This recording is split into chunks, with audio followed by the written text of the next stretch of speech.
Hi guys. Last வீடியோவில் என்னோட பர்சனலான health insurance எக்ஸ்பீரியன்ஸை பார்த்தோம். நீங்கள் அந்த வீடியோ யாராச்சும் பார்க்கலன்னா நான் டிஸ்கிரிப்ஷனில் லிங்க் தரேன், போய் பாருங்கள். ஸோ இந்த வீடியோ இன்னைக்கு முக்கியமாக எதை பற்றி பார்க்க போகிறோம்னா பிஇ ரேஷியோ. ஸோ ஸ்டாக் மார்க்கெட்டில் மேபி அதை பற்றி பேசிக்காக தெரிஞ்சவங்களுக்கு கூட தெரிஞ்ச ஒரு ரேஷியோனா அது பிஇ ரேஷியோ. ஸோ அந்த பிஇ ரேஷியோ உண்மையாகவே வேர்த்தா? பிஇ ரேஷியோ பேஸ் பண்ணி நம்ம இன்வெஸ்ட் பண்ணால் நம்மளுக்கு ப்ராஃபிட் வருமா வராதா? ஸோ பல யூடியூபர்ஸ் பி ரேஷியோவை பற்றி பேசுகிறாங்க. அதெல்லாம் உண்மையா இல்லையான்றதை பற்றி தான் இந்த வீடியோவில் பார்க்க போகிறோம். ஸோ இந்த வீடியோ உங்களுக்கு பிடிச்சிருந்தா, பிடிச்சிருந்தா லைக் பண்ணிருங்க. அண்ட் ஆல்சோ சேனலை சப்ஸ்கிரைப் பண்ணிருங்க. வீடியோ பார்த்து முடிச்ச பிறகு எதர் பாசிட்டிவோ நெகட்டிவோ உங்கள் ஃபீட்பேக் என்னன்னு சொல்லிட்டு மறக்காம கமெண்ட் செக்ஷனில் போட்டுருங்க. ஸோ அது எனக்கு ரொம்ப ஹெல்ப்ஃபுல்லாக இருக்கும். வாங்க ஃபர்தராக நம்ம வீடியோக்குள்ளே போகலாம். P ratio. So most of இந்த வீடியோ பார்க்குற நிறைய பேருக்கு பி ரேஷியோலாம் என்னன்னு தெரிஞ்சிருக்கும். இன்கேஸ் உங்களுக்கு தெரியலனா பியை சிம்பிளாக புரிஞ்சுக்கலாம்னா, இன்கேஸ் இப்போ நீங்கள் ஒரு ஸ்டாக்கையோ இல்லை இண்டெக்ஸையோ போய் வாங்குறீங்கன்னா, நீங்கள் அந்த ஸ்டாக்லேயோ இண்டெக்ஸ்லையோ ரூபாய் சம்பாதிக்க எத்தனை மடங்கு அமௌண்ட்டை இன்வெஸ்ட் பண்ண ரெடியாக இருக்கீங்க, அந்த ஒரு ரேஷியோ தான் பி ரேஷியோன்னு சொல்லுவாங்க. ஸோ பி ரேஷியோ வச்சு ஒரு ஸ்டாக்கோ இல்லை ஒரு இண்டெக்ஸோ ஓவர் வேல்யூடாக இருக்கா இல்லை அண்டர் வேல்யூடாக இருக்கான்னு சொல்லிட்டு கண்டுபிடிக்க யூஸ்ஃபுல்லாக இருக்கும். முக்காவாசி யூடியூபர்ஸ் இந்த பி ரேஷியோ பற்றி பேசியிருப்பாங்க. ஸோ முக்கியமாக பார்த்தீங்கன்னா வேல்யூ இன்வெஸ்டிங்கை ரொம்ப பிலீவ் பண்ணுற மணி பேச்சு ஆனந்த் ஸ்ரீனிவாசன் சாரும் பி ரேஷியோவை எவ்வளோ யூஸ்ஃபுல், அது எவ்வளோ இம்பார்ட்டன்ட்னு பேசியிருப்பாரு. ஸோ நம்ம ஓவராலாக எல்லாரும் பேசி கேட்குறோம். பட் ஆனால் உண்மையாகவே பி ரேஷியோவை பார்த்து இன்வெஸ்ட் பண்ணால் நம்மளுக்கு ப்ராஃபிட் கிடைக்குமா கிடைக்காதா? ஸோ நார்மலாக இவங்க சொல்கிற தேரியெல்லாம் என்னன்னு பார்த்தீங்கன்னா, ஐபியில் ஐபியில் ஒரு ஸ்டாக்கை வாங்கக்கூடாது. லோ பிஏ இருக்கும்போது அந்த ஸ்டாக்கையோ அந்த இண்டெக்ஸையோ வாங்கி அது ஐபியா இருக்கும்போது அதை எக்ஸிட் பண்ணிட்டு வெளியில் வந்துடணுங்கிறது தான் இருக்கிற ஜென்ரலான ஒரு ஒரு இது ஒரு ஸ்ட்ராட்டஜி. ஸோ இந்த ஸ்ட்ராட்டஜியை பேக் டெஸ்ட் பண்ணி அதோட ரிசல்ட்ஸை நான் பெருசாக யூடியூப் சர்க்கிளில் பார்க்கல. ஸோ அந்த மாதிரி நான் ஒரு நார்மலாக சர்வ் பண்ணிட்டு இருக்கும்போது பேக் டெஸ்டிங் பற்றி நான் ஒரு ஆர்டிக்கலை கிராஸ் பண்ணி வந்தேன். ஸோ அந்த ஆர்டிக்கலை தான் உங்ககிட்ட ப்ரெசென்ட் பண்ணலாம்னு நினச்சேன். ஸோ இப்போ நான் ஸ்க்ரீன் ஷேர் பண்ணுறது அந்த ஆர்டிக்கலை தான். ஸோ இங்கே பார்த்தீங்கன்னா கௌரவ்ன்ற ஒருத்தர் நார்த் இந்தியன் நினைக்கிறேன். ஸோ அவர் 2020ல ஒரு பேக் டெஸ்டிங் பண்ணியிருக்காரு. நம்ம இப்போ பேசின பி பேஸ்ட் ஸ்ட்ராட்டஜியை வச்சு.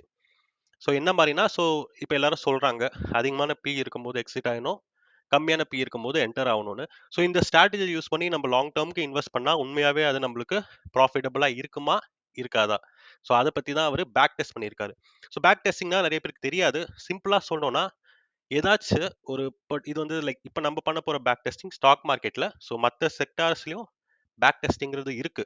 ஸோ இந்த ஏரியால நம்ம ஒரு பிஇயோ இல்ல ஒரு பிஇல ஒரு இண்டெக்ஸோ இல்ல ஒரு ஸ்டாக்கையோ அதோட ஹிஸ்டாரிக்கல் டேட்டா வச்சு அது ஒவ்வொரு சுச்சுவேஷன்லயும் என்ன மாதிரி பெர்ஃபார்ம் பண்ணியிருக்குன்றத பேஸ் பண்ணி, ஸோ அது ஃபியூச்சர்லயும் இப்படி பெர்ஃபார்ம் பண்ண சான்ஸ் இருக்குங்கிற ஒரு அசம்ஷனுக்கு வருது. அந்த ஹிஸ்டாரிக்கல் டேட்டாவை டெஸ்ட் பண்றது தான் பேக் டெஸ்டிங்னு சொல்லுவாங்க.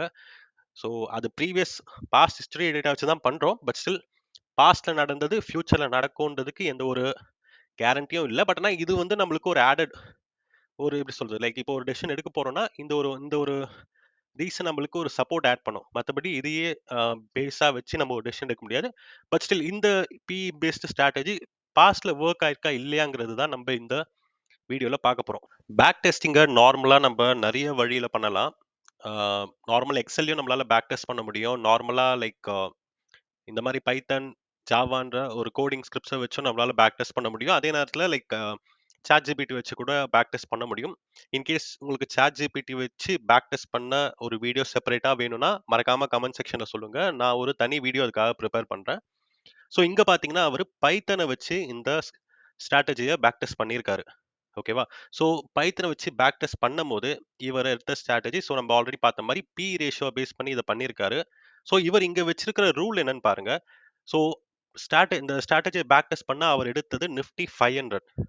ஸோ இண்டெக்ஸில் உங்களுக்கு நிறைய இண்டெக்ஸ் இருக்குது, உங்களுக்கே தெரியும். Nifty 50, Nifty next 50, Nifty 100 and also Nifty 500 இண்டெக்ஸும் நம்ம கிட்ட இருக்கு. ஸோ அந்த நிஃப்டி 500 இண்டெக்ஸை வச்சு தான் இவர் பேக் டெஸ்ட் பண்ணியிருக்காரு. 2007லேருந்து 2020 வரைக்கும் இருக்கிற ஹிஸ்டாரிக்கல் டேட்டாவை எடுத்து தான் இவர் இந்த நிஃப்டி 500 பேக் டெஸ்ட் பண்ணுறாரு.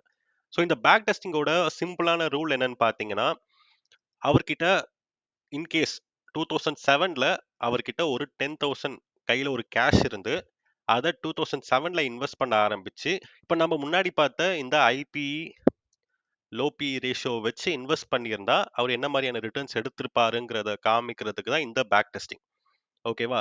ஸோ இங்க வந்து நிஃப்டி 500ல அவர் இன்வெஸ்ட் பண்றாரு. ஸோ சிம்பிள் ரூல் என்னன்னு பார்த்தீங்கன்னா, அந்த 10,000 இனிஷியல் இன்வெஸ்ட்மெண்ட்ட அவரு இந்த 7 இயர்ஸ் பீரியட், அதாவது 2007லேருந்து 2020 வரைக்கும் இருக்கிற அந்த டைம் பீரியட்ல அந்த நிஃப்டி 500ஓட பிஇ 20க்கு கீழ போகும்போது இன்வெஸ்ட் பண்றாரு. ஓகே. ஸோ எப்பப்போலாம் அந்த நிஃப்டி 500ஓட பிஇ 20 கீழ போதோ, அப்பலாம் அவர் இன்வெஸ்ட் பண்றாரு.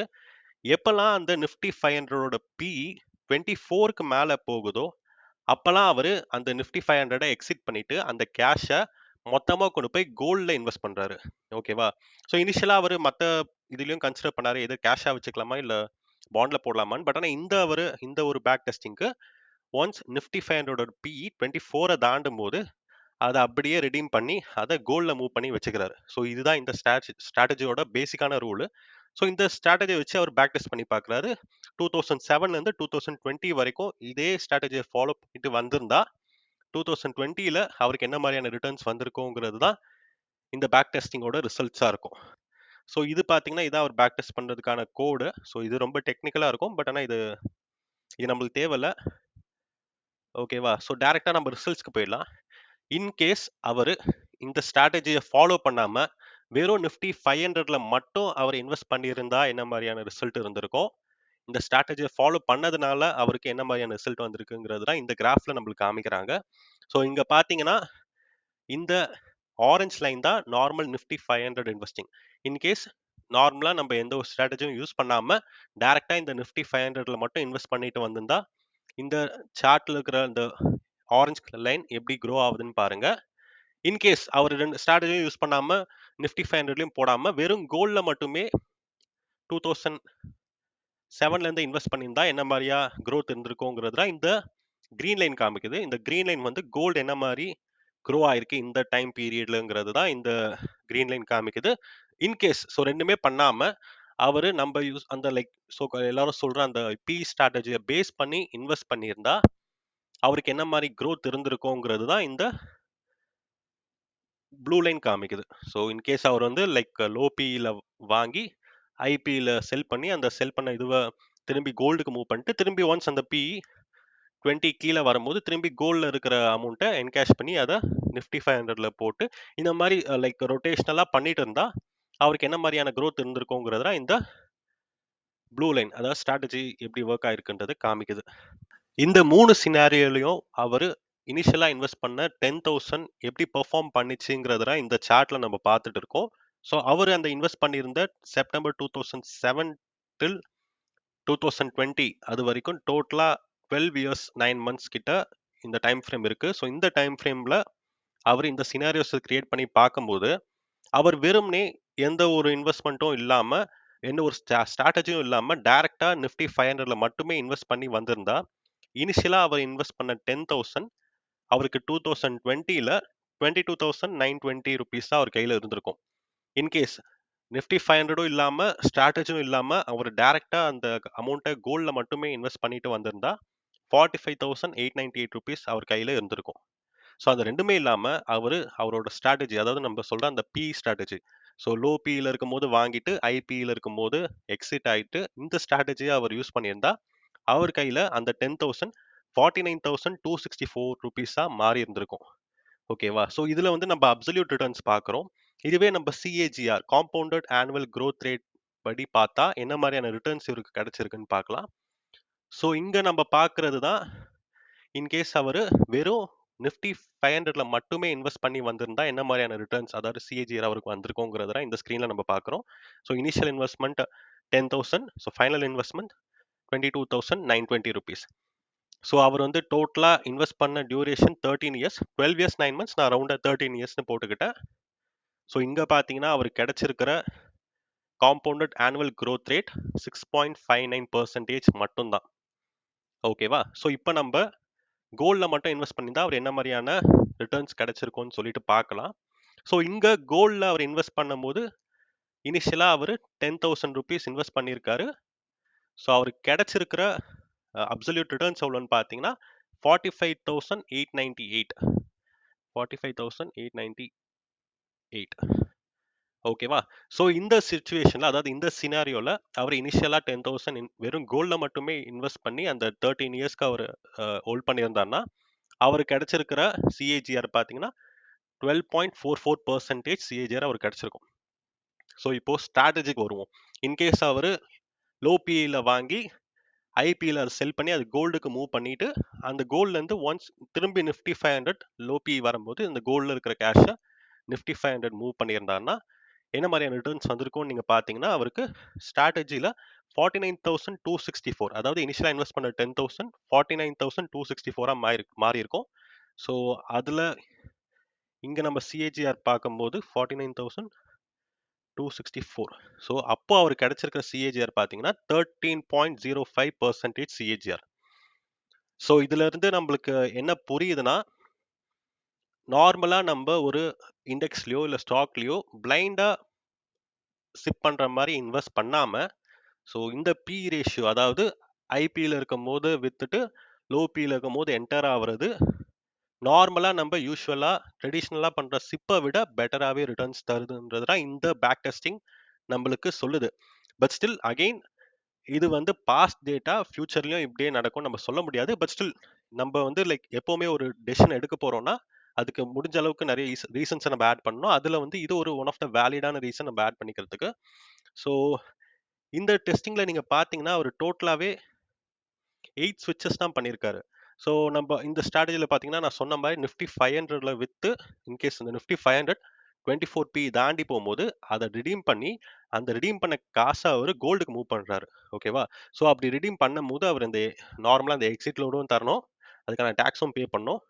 ஸோ இங்க பார்த்தீங்கன்னா மொத்தமே அந்த 12.9 மந்த்ஸ்ல சாரி 12 இயர்ஸ் 9 மந்த்ஸ்ல டோட்டலாவே 8 ஸ்விட்சஸ் தான் பண்ணியிருக்காரு. பிகாஸ் மந்த்லி பிஇ ரொம்ப ஃபிளக்சுவேட் ஆகாது. ஓகேவா? ஸோ நார்மலா இது வந்து 20 கீழ போறதும் 24க்கு மேல போறதும் கொஞ்சம் பாஸ்ட்ல அட்லீஸ்ட் பாஸ்ட்ல இது ஒன்லி 8 டைம்ஸ் நடந்திருக்கு. ஸோ அவருக்கு அந்த டாக்ஸ்க்கான எக்ஸ்பென்சஸ்க்கான சார்ஜஸும் இந்த 12 இயர்ஸ் 9 மந்த்ஸ் பீரியட்ல கம்மியா தான் இருந்திருக்கும். ஸோ அது பெரிய ஒரு பார்ட்டா இல்ல. ஸோ இதுல இருந்து நம்மளுக்கு என்ன தெரிய வருதுன்னா நார்மலா நம்ம பிளைண்டா சிப் பண்றதை விட இந்த பிஇயை பேஸ் பண்ணி பண்றது ஒர்க் பண்ணலாம். ஸோ இவங்க மற்ற யூடியூபர்ஸ் முக்கியமா ஆனந்த் ஸ்ரீனிவாசன் சார் சொல்ற மாதிரி இந்த பிஇ பேஸ் ஸ்ட்ராட்டஜி வேலிடானது தான்.